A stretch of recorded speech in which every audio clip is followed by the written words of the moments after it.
Hey y'all, I am Victor E. I am a spiritual healer and energy worker, light worker here in Chicago. And I want to talk about the multiverse really quick in a more practically applicable way. This will be hopefully a fun one for you guys. It's kind of out there, but it's fun, and especially Marvel exploring the multiverse in a more fantastical way.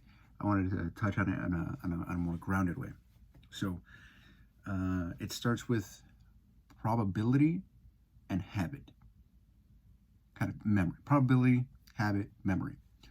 Probability, habit, memory. Probability, because that's kind of what the universe is made of.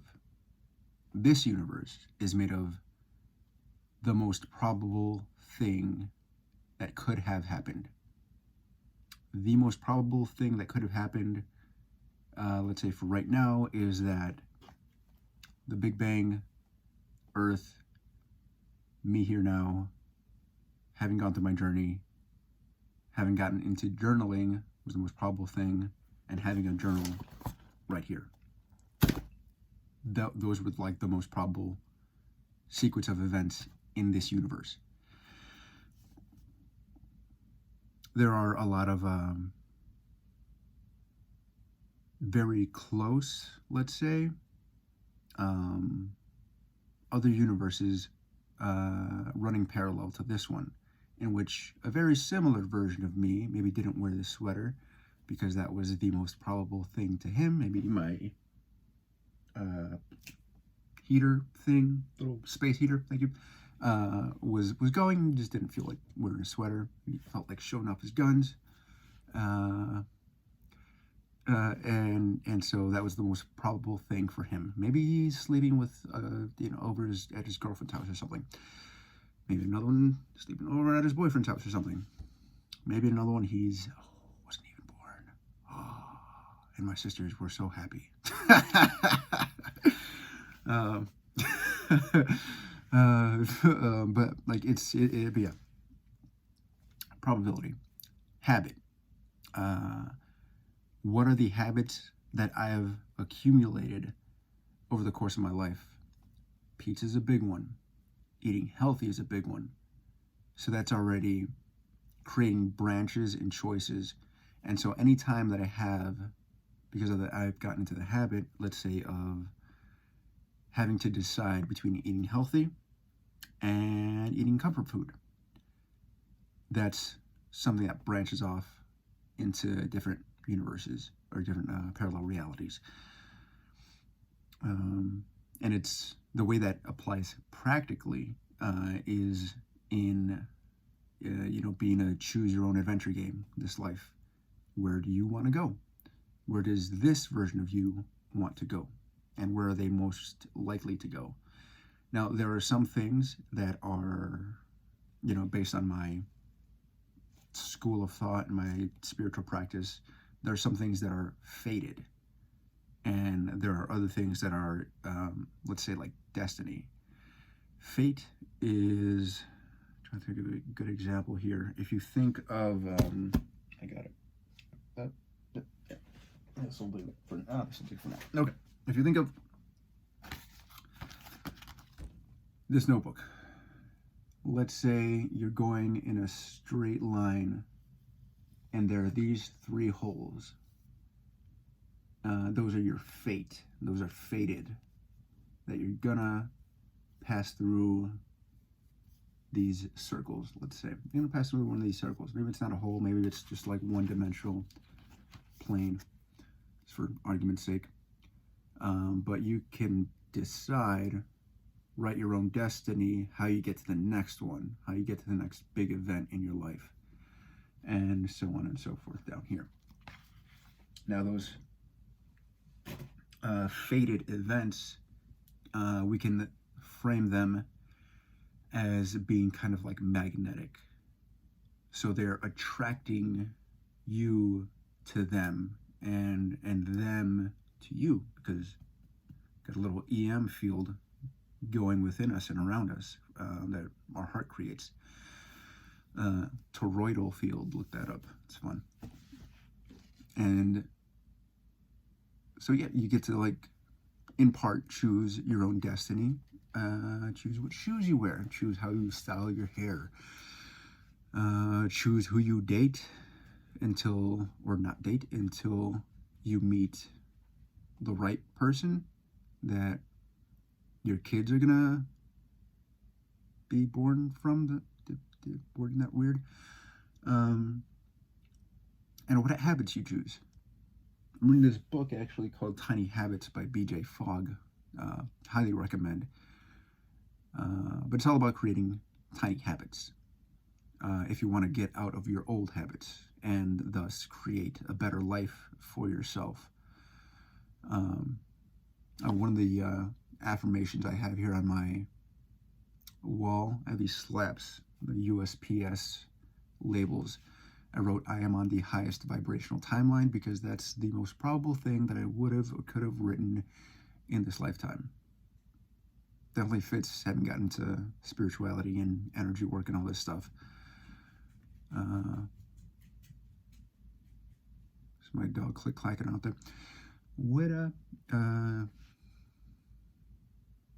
So yeah, habits. And habits being like the beaten path, the well-worn groove, the ass groove in Homer Simpson's couch. This is where he's most likely to sit. Maybe it was fated that he would live there with Marge and the kids. Maybe it's just habit. And we can always change the habits, right? Feng shui, change up the seating arrangement. Let's get back on topic. Multiverse. So we got probabilities that are kind of born from possibilities. A little bit of a difference there. Possibilities are what we get to choose from, and they're based on what we're aware of. So having an expanded awareness definitely helps there if you want to make any changes in your life. Otherwise, you got this. Keep going. Steady on, mate, as they say across the pond. Habits, and then memory. So memory and habits are it all goes in sequence. But memory, let's say, is based on what you're used to. There's a lot of different ways to frame memory, but in this case, memory tends to inform where you want to go next, right? A lot of us tend to, let's say, avoid or move towards things in the future based on experiences in the past. And this is where a lot of people would start to argue or debate the whole free will concept. For me, that's it's kind of tricky, but I'm more of a proponent of free will. But again, fate. There are some things that are just out of our control, and that's when we learn to surrender control. And keep in mind that from a higher level, even if it looks like loss, even if it looks like pain, struggle, suffering, that perspective of from a higher level, I am moving myself toward the best possible outcome, being on the highest vibrational timeline. She's got a barking. All right, I'll wrap this up. Never mind. Memory serves as a reference point, as kind of like notes, right? Not to dictate where we go or who we are. And that involves a lot of confronting beliefs that we've habitualized to be true. Excuse my wording there.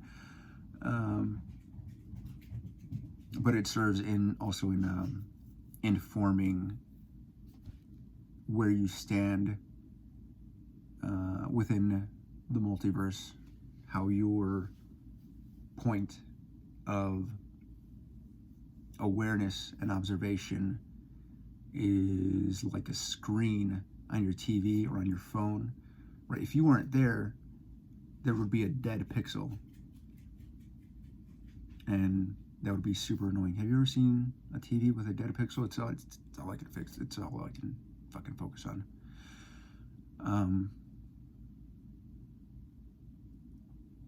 But yeah, there's a lot of wiggle room, and there are some who would argue that if you want to switch vibrational timelines, if you want to, like, you're going down this road, you can set the intention to shift, kind of like, you know, tuning this old thing called a radio, AM, FM. You can, like, tune it the way you have a volume knob in your car if you have one, and change stations.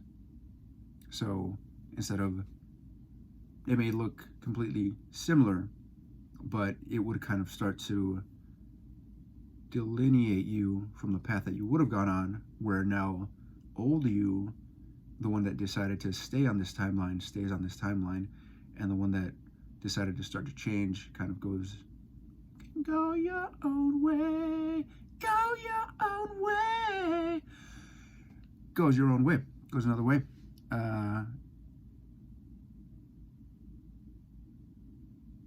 And so if you want to shift vibrational timelines, I mean, that gets into maybe something like escapism, or trying to self-abandon, if that's something that you internalized growing up as something that, like, a behavior that was modeled to you, that may become the most probable thing that you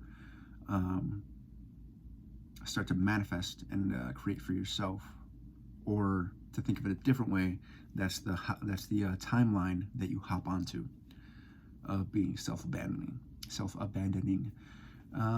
If you want to get out of that, Google healing self-abandonment, or Google abandonment issues, or YouTube abandonment issues. I can create some abandonment issue videos if you like. That's something that I've struggled with myself, and neglect and trauma and all that stuff. And now I'm on the timeline of healing that stuff, and I can help. But yeah, that was a quick intro / guide into the multiverse. I mean, it gets pretty out there, but I mean, we want to stay in the most, I would say, in the most, I would argue for the most pragmatic approach to approaching the multiverse theories and possibilities and probabilities. And you know what, there's another video I'll make on the simulation theory, aka the dream theory, aka waking up within the dream. We can open up that can of worms together. Yeah. So yeah, if you have any questions or comments, this was like super quick. It was a 13-minute video, but anything else you wanted me to cover? I've been doing this kind of spiritual work, the metaphysics, astral projection, healing modalities, healing tools, energy work. You can also go to my website, iamvictor.com, and book an appointment if you feel like you could benefit, or you would benefit from maybe a little bit more of an objective perspective, and we can maybe harvest some insight to empower you on your journey. Yeah? So yeah, hope this helps. Hope it was interesting to you. And if not, okay.